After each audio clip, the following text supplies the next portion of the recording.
आज मैं आपके सामने बहुत ही इंपॉर्टेंट टॉपिक लेकर आया हूँ। अगर आप आरसीसी स्लैब की कास्टिंग करवाते हो तो आपको किन किन बातों का ध्यान रखना चाहिए आरसीसी स्लैब की कास्टिंग करवाते समय। जैसा आप एक वीडियो में देख सकते हो, आरसीसी स्लैब की कास्टिंग हो रही है। जैसे कि हम जो कंक्रीट बनाते हैं, कंक्रीट होता है वो हमारा 3 टाइप कंक्रीट जो हम बनाते हैं। पहला होता है हेड मिक्सिंग से हम कंक्रीट को बनाते हैं, मैनुअल मिक्सिंग से हम कंक्रीट को बनाते हैं, और तीसरा होता है हमारा आरएमसी हेड मिक्सिंग होता है जो हम कंक्रीट हाथों से बनाते हैं, हाथों से मिलाकर हाथों से हम मिक्सिंग करते हैं, उसे हम हेड मिक्सिंग कंक्रीट बोलते हैं। मैनुअल मिक्सिंग होता है जो हमारा मिक्सचर होता है उसमें हम कंक्रीट की मिक्सिंग करते हैं, उसे मैनुअल मिक्सिंग करते हैं। आरएमसी होती है ready mix design concrete. RMC हमारी रेडी मिक्स कंक्रीट होती है। आरएमसी होती है हमारा जो हमारा एक पावर प्लांट, जो हमारा एक आरएमसी का जो हमारा प्लांट होता है, प्लांट से हमारा कंक्रीट रेडी तैयार होकर आता है। यह कंक्रीट हमारा आईएस कोड 4562,000 के अकॉर्डिंग, हमारा आईएस कोड के अकॉर्डिंग हमारा आरएमसी रेडी तैयार होकर आती है। जैसे आप वीडियो में देख सकते हो, वीडियो में एक मैनुअल मिक्सिंग हो रही है, मैनुअल मिक्सिंग हो रही है। जब भी आप छत की कास्टिंग करवाते हो तो उसमें हमारा 2 ग्रेड के रेशियो यूज होते हैं। जो हमारा रेजिडेंशियल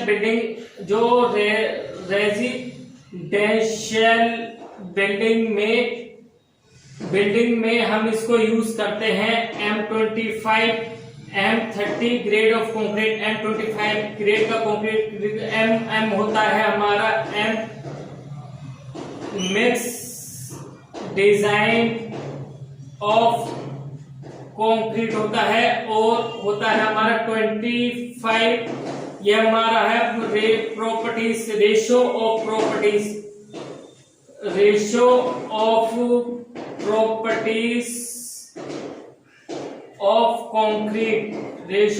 प्रॉपर्टीज कंक्रीट हमारा M25 M30 हमारा ग्रेड ऑफ रेशियो होता है। और M25 का जो रेशियो होता है, M25 का रेशियो होता है 1:1। M30 ग्रेड का रेशियो होता है 1:05।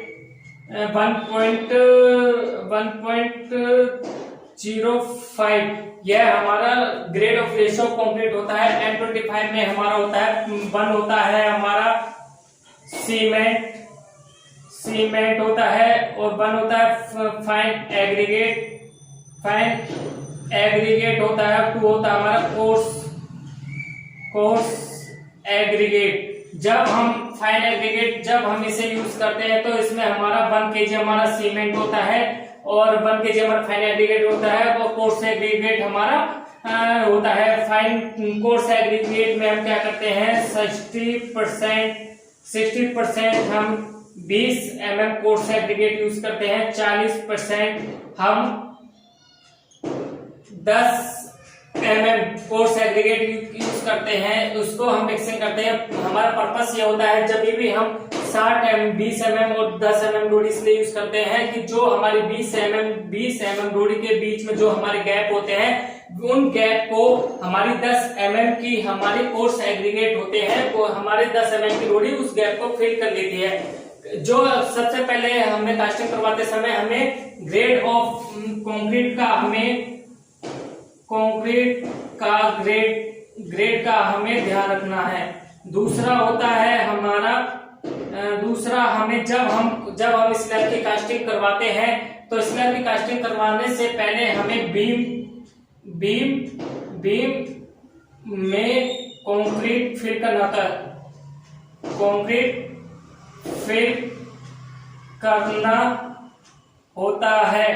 फिल करने के बाद में हमें उसमें प्रॉपर तरीके से 60 mm का हमें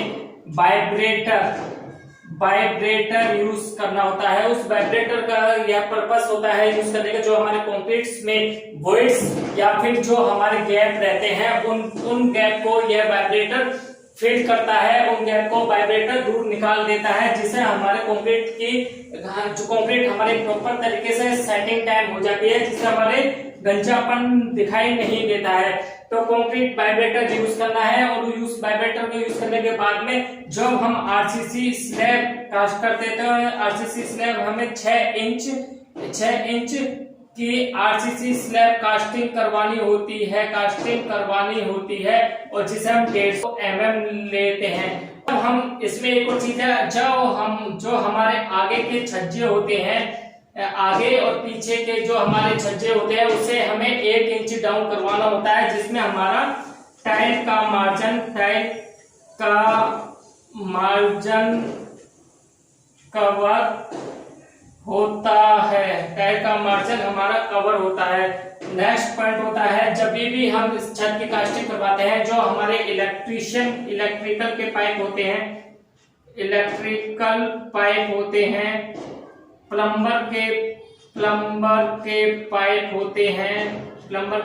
होते हैं, उन पाइपों को हमें ध्यान से देखना होता है, कहीं ये पाइप हमारे टूट तो नहीं गए हैं। जैसे कि उन पाइपों के ऊपर, जो हमारी पाइपों के ऊपर लेबर चलती है, तो लेबर चलने की वजह से वह पाइप हमारे क्रैक्स हो जाते हैं और टूट जाते हैं। तो हमें उन पाइपों को भी ध्यान रखना होता है कि कहीं ये हमारे पाइप टूट तो नहीं गए हैं। नेक्स्ट होता है हमारा, जहाँ पे हमारा शंकन प्रोवाइड होता है, हमें उस जगह की जो हमारी शटरिंग होती है, हमें उस शटरिंग को बिल्कुल स्ट्रेट में करना होता है, बिल्कुल शीत में, बिल्कुल साहुल और सूत में करना होता है। अगर हम उसे साहुल सूत में नहीं करेंगे तो उसमें वो हमारी टेढ़ी मेढ़ी होने की वजह से हमारे ब्रिक वर्क में दिक्कत आ सकती है। उसके बाद में जब हम कास्टिंग करते हैं, कास्टिंग करने के बाद में हमें ध्यान रखना होता है, जो हमारी शटरिंग होती है, शटरिंग का हमें लेवल चेक कर लेना है। शटरिंग का लेवल चेक करने के बाद में जो हमारे बीम होते हैं, उन बीम के नीचे हमें शिकंजे प्रोवाइड करने होते हैं। शिकंजे प्रोवाइड करने के बाद में जो हमारी बल्लियां होती है, जो हमारी लूज बल्लियां होती हैं, हमें उन लूज बल्लियों को हमें बिल्कुल सीधा करके रखना है। अगर हम बल्लियों को सीधा करके नहीं रखेंगे तो हमारी बल्लियां फिसल सकती है, स्लाइड हो सकती है, जिसकी वजह से हमारी शर्ट टेढ़ी मेढ़ी हो सकती है। नेक्स्ट है, जब भी आप छत की कास्टिंग करवाते हो तो जो हमारा स्टील होता है, स्टील की हमें प्रॉपर तरीके से बाइंडिंग करवानी होती है। कई जगह होता है कि वह फुल बाइंडिंग नहीं करते हैं और हाफ बाइंडिंग करते हैं। हमें स्टील की प्रॉपर तरीके से स्टील की बाइंडिंग करवानी होती है। जो हमारा स्टील में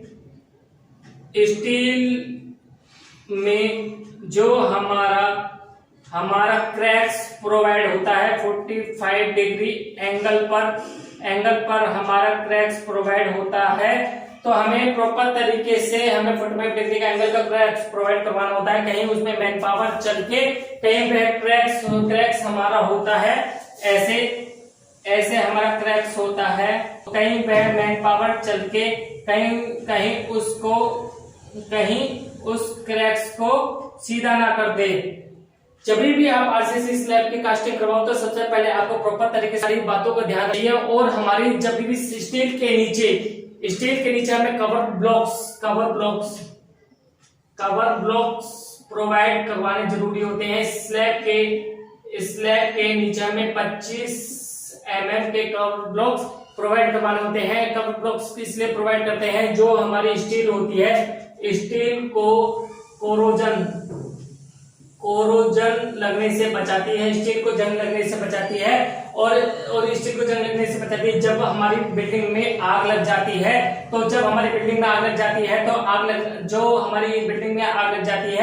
तो स्टील हमारा डैमेज